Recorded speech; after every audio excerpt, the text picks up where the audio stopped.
अब हम आपको आपके खाने की थाली में पोषक तत्वों की कमी के बारे में बताएंगे। हो सकता है कि आपकी थाली बड़ी हो, उसमें खाना भी भरपूर मात्रा में हो, लेकिन आप जो खाना खा रहे हैं उससे आपका पेट तो भर सकता है, लेकिन उसमें पोषण की गारंटी नहीं है। यानी संभव है कि आपकी थाली आपके साथ छल कर रही हो। भारत में पोषण का पैमाना तय करने वाली संस्था नेशनल इंस्टीट्यूट ऑफ न्यूट्रिशन ने एक रिपोर्ट जारी की है। इस रिपोर्ट का विषय है व्हाट इंडिया ईट्स, यानी भारतीयों का खान पान कैसा है। हम आपको ये बताएं कि आपकी थाली में क्या कमी है, उससे पहले आपको ये बता देते हैं कि आपकी थाली में क्या होना चाहिए। इस रिपोर्ट के मुताबिक दिन भर में एक व्यक्ति को 150 ग्राम फल, 90 ग्राम दाल, अंडे या मांसाहार, 20 ग्राम ड्राई फ्रूट्स, 27 ग्राम तेल या फिर घी, 270 ग्राम अनाज, 350 ग्राम हरी सब्जियां और कम से कम 300 मिलीलीटर दूध या फिर दही आपको लेना चाहिए। कहा जाता है कि an apple a day keeps the doctor away, यानी कि एक सेब एक रोज खाने से आप स्वस्थ रहते हैं और आप डॉक्टर से भी दूर रहते हैं। हालांकि जानकार कहते हैं कि आपकी थाली में फल, सब्जी, अनाज और दूध जैसी अलग अलग चीजें होनी चाहिए। अब आपको इस सर्वे की 4 बड़ी बातें क्या हैं वो भी समझनी चाहिए। हम बताते हैं आपको। एक वयस्क को एक दिन में 2000 कैलोरी की जरूरत होती है। रिपोर्ट के मुताबिक भारत के शहरों में एक वयस्क व्यक्ति 1943 कैलोरी और गांव में 2081 कैलोरी लेता है। यानी कि कैलोरी का गणित तो लगभग पूरा है, लेकिन पोषण गायब है। गांव और शहरों की थाली में एक बहुत बड़ा अंतर होता है। गांव की थाली में गेहूं, जौ, बाजरा और मक्का जैसे अनाज करीब करीब 65% हैं, जबकि शहरों की थाली में ऐसे अनाज सिर्फ 51% हैं। गांव के मुकाबले शहरों की थाली में फैट और ऑयल की मात्रा करीब दोगुनी है। देश के हर इलाके में खाने की आदतें अलग अलग हैं। उत्तर भारत की थाली में फैट ज्यादा है, जबकि दक्षिण भारत और नॉर्थ ईस्ट की थाली में प्रोटीन की मात्रा ज्यादा है। अब ये सारी बातें सुनकर आप थोड़ा सा परेशान हो गए होंगे। एक तरफ कोरोना वायरस के इन्फेक्शन से भारत के लोग बीमार हो रहे हैं, तो दूसरी तरफ हमारे भोजन में पोषक तत्वों का अभाव हो चला है। यानी देश के लिए ये एक गंभीर संकट है। इसीलिए इस विषय पर हमने एक स्पेशल रिपोर्ट तैयार की है जो आपको देखनी चाहिए।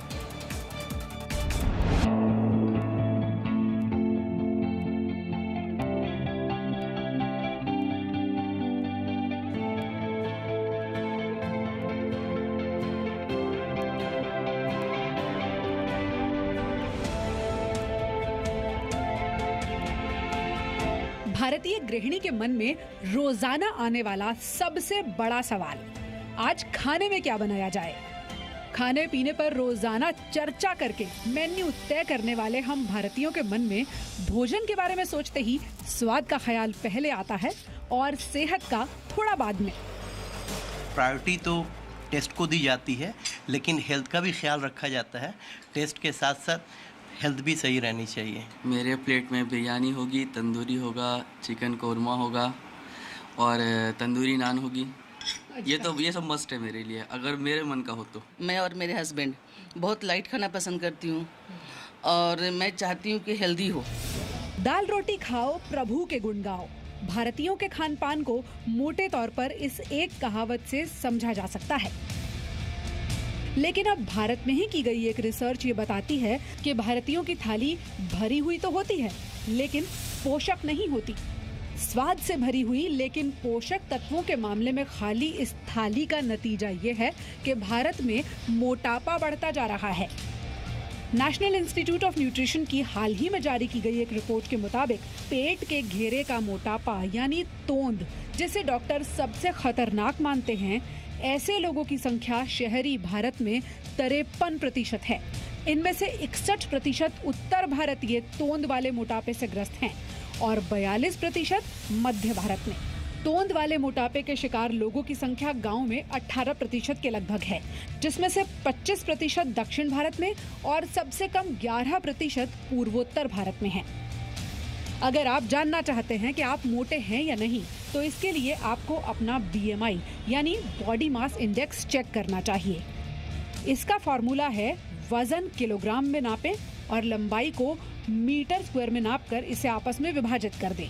अगर नतीजा 19 से 25 के बीच में आता है तो आप सेहतमंद हैं।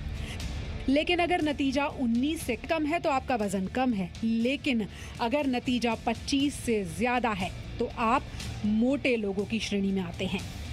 As per the recommendation, one should consume around 450 to 500 grams of fruits and vegetables per day. But what we observe is only 100 to 150 grams of fruits and vegetables is being consumed across India, right from urban to rural areas.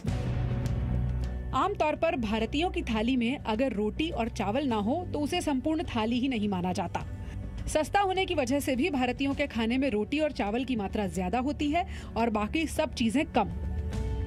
हल्के खाने में पहली चीज़ हम कहते हैं कि carbohydrates आप हटाएं। आप चावल और रोटी को रात के खाने से हटा दें, सिर्फ सब्ज़ी और दाल खाएं तो आप न ही बेटर फील करोगे बट आपका वेट रिडक्शन भी ऑटोमेटिकली अच्छा होगा और आपकी लाइफ अच्छी चलेगी। हालांकि रिपोर्ट में ये सलाह दी गई है कि अलग अलग तरह की हरी सब्जियों को ज्यादा खाएं और आलू जैसी सब्जियों को कम। ताज़े फल खाएं लेकिन जूस से परहेज करें। भारतीय खान पान में देसी घी, सरसों का तेल और रिफाइंड तेल इस्तेमाल किया जाता है। रिपोर्ट में भी इसी तरह अलग अलग तेल इस्तेमाल करने की सलाह दी गई है। अगर मैं आपसे यह पूछूं कि पेट भर खाने से आपका क्या मतलब है, तो आप में से बहुत से लोगों के मन में कुछ इस तरह की थाली आएगी जिसमें सब चीज़ें होंगी और हाँ, रोटी चावल ज़रूर होगा। लेकिन अगर अब मैं आपसे ये कहूँ कि इसमें से ये रोटी कम कर दीजिए, चावल भी कम कर दीजिए, मिठाई भी कम कर दीजिए और ये जो बाकी चीज़ें हैं इनको बढ़ा दीजिए, तो आपको शायद मज़ा नहीं आएगा। लेकिन डॉक्टर्स ये मानते हैं कि यहीं कहीं आपकी थाली में गड़बड़ हो जाती है जब रोटी की मात्रा बढ़ जाती है, चावल की मात्रा बढ़ जाती है और बाकी चीज़ों की मात्रा घट जाती है। तो आपको करना क्या है, इसको बढ़ाना है और इसको घटाना है। पूजा मक्कड़, जी मीडिया।